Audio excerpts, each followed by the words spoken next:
Assalamualaikum warahmatullahi wabarakatuh. Perkenalkan, nama saya Nadia Faiko dari NIM A210190115. Saya dari Prodi Pendidikan Akuntansi Universitas Muhammadiyah Surakarta. Di sini saya akan menyampaikan materi tentang kebijakan moneter dan fiskal untuk mata pelajaran ekonomi kelas 11.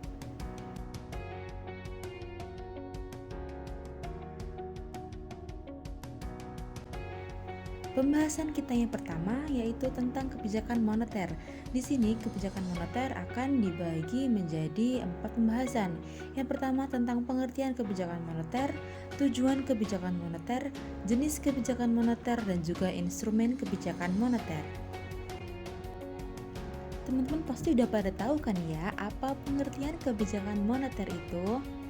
Jadi, pengertian kebijakan moneter merupakan kebijakan pemerintah melalui bank sentral sebagai pemegang otoritas moneter untuk mengendalikan jumlah uang yang beredar dalam rangka mencapai kestabilan ekonomi. Kebijakan moneter sendiri memiliki beberapa tujuan, di antaranya yang pertama menjaga stabilitas ekonomi. Pertumbuhan arus uang yang beredar harus seimbang dengan pertumbuhan arus barang dan jasa yang tersedia. Tujuan yang kedua yaitu menjaga stabilitas harga. Jadi, tinggi rendahnya harga barang dan jasa sangat mempengaruhi jalannya perekonomian. Harga yang tinggi bisa mengakibatkan turunnya permintaan. Tujuan kebijakan moneter yang ketiga yaitu meningkatkan kesempatan kerja. Perekonomian yang stabil dapat mendorong dunia usaha untuk melakukan investasi baru yang pada akhirnya bisa menyerap tenaga kerja dan meningkatkan kesempatan kerja. Nah, tujuan yang keempat, memperbaiki posisi neraca perdagangan dan neraca pembayaran. Dengan devaluasi harga barang dalam negeri menjadi lebih murah jika dibeli dengan menggunakan valuta asing dan pada akhirnya bisa meningkatkan ekspor ke luar negeri. Selanjutnya yaitu jenis kebijakan moneter. Di sini jenis kebijakan moneter dibagi menjadi dua, yaitu mengurangi jumlah uang yang beredar dan menambah jumlah uang yang beredar. Mengurangi jumlah uang yang beredar berarti kebijakan ini dilakukan dengan menaikkan suku bunga atau disebut dengan kebijakan diskonto, menjual surat-surat berharga, menaikkan cadangan kas, dan membatasi atau memperketat pemberian kredit. Sedangkan jenis yang kedua yaitu menambah jumlah uang yang beredar. Kebijakan ini dapat dilakukan dengan menurunkan tingkat suku bunga, membeli surat-surat berharga, penurunan cadangan kas, dan mempermudah pemberian kredit. Apa aja sih instrumen kebijakan moneter itu? Jadi, kebijakan moneter memiliki beberapa instrumen nih. Di antaranya ada yang pertama tingkat bunga diskonto. Contohnya kebijakan bank sentral menaikkan atau menurunkan tingkat suku bunga bank. Yang kedua ada pengawasan kredit selektif. Contohnya kebijakan ini menentukan jenis-jenis pinjaman mana yang harus dikurangi dan jenis pinjaman mana yang perlu didorong. Instrumen yang ketiga, kebijakan pasar terbuka. Contohnya menjual atau membeli surat berharga seperti sertifikat Bank Indonesia. Yang keempat ada cadangan kas minimal. Contohnya kebijakan bank sentral untuk menaikkan atau menurunkan cadangan kas bank umum. Yang terakhir ada pembujukan moral.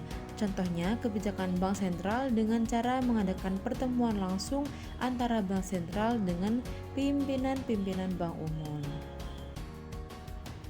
Masuk ke pembahasan yang kedua yaitu kebijakan fiskal. Di sini kita akan membahas tentang pengertian kebijakan fiskal, peran kebijakan fiskal, fungsi kebijakan fiskal, tujuan kebijakan fiskal, instrumen, dan juga jenis-jenis kebijakan anggaran.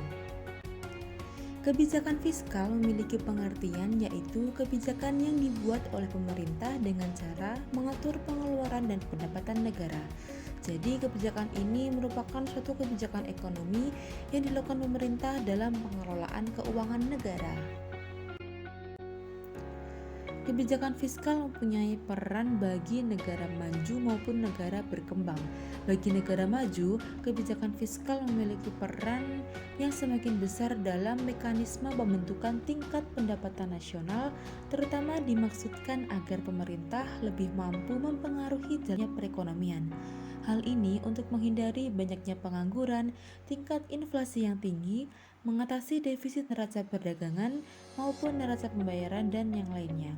Sedangkan pada negara berkembang, kebijakan fiskal memiliki peranan yang lebih mengarah pada upaya untuk meningkatkan investasi melalui capital formation. Kebijakan fiskal sendiri memiliki 4 fungsi, yaitu fungsi alokasi, fungsi stabilisasi, fungsi pembangunan, dan juga fungsi distribusi. Nah, selanjutnya apa aja sih tujuan kebijakan fiskal itu? Ada beberapa tujuan kebijakan fiskal nih. Yang pertama, memperbaiki keadaan perekonomian. Dapat dilakukan dengan mengatur tingkat konsumsi pemerintah, jumlah transfer pemerintah, dan jumlah pajak yang diterima sehingga dapat mempengaruhi tingkat pendapatan nasional.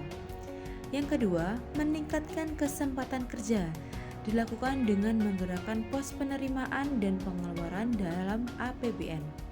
Tujuan yang ketiga, menjaga kestabilan harga-harga secara umum dan laju inflasi, yaitu menetapkan pajak langsung progresif dan pajak komoditas dengan harapan dapat menjaga stabilitas harga dan dapat menekan laju inflasi yang timbul di masyarakat. Tujuan yang keempat yaitu meningkatkan distribusi pendapatan. Nah, implementasi dari kebijakan ini dapat tercipta apabila investasi dari pemerintah dalam pembangunan dilakukan secara merata dan berimbang. Selanjutnya adalah instrumen kebijakan fiskal, terdiri dari sistem perpajakan, politik anggaran, dan juga pinjaman pemerintah. Jenis-jenis kebijakan anggaran berdasarkan perbandingan jumlah penerimaan dan pengeluaran dalam APBN. Yang pertama ada anggaran berimbang, disusun dengan jumlah total pendapatan sama dengan jumlah pengeluaran total sehingga stabilitas ekonomi dapat terjaga dengan baik. Yang kedua, anggaran dinamis, memiliki ciri-ciri anggaran yang selalu meningkat dibandingkan dengan tahun anggaran sebelumnya.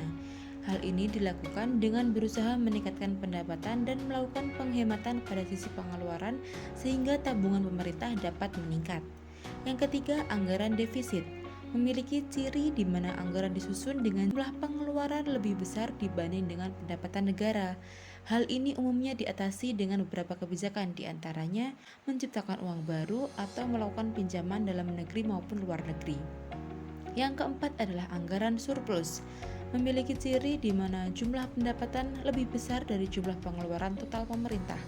Anggaran surplus dilakukan pemerintah untuk menekan laju inflasi di masyarakat karena kelebihan jumlah uang yang beredar. Sekian materi yang dapat saya sampaikan, semoga bermanfaat untuk teman-teman semua. Bila ada kurang lebihnya saya mohon maaf. Wassalamualaikum warahmatullahi wabarakatuh.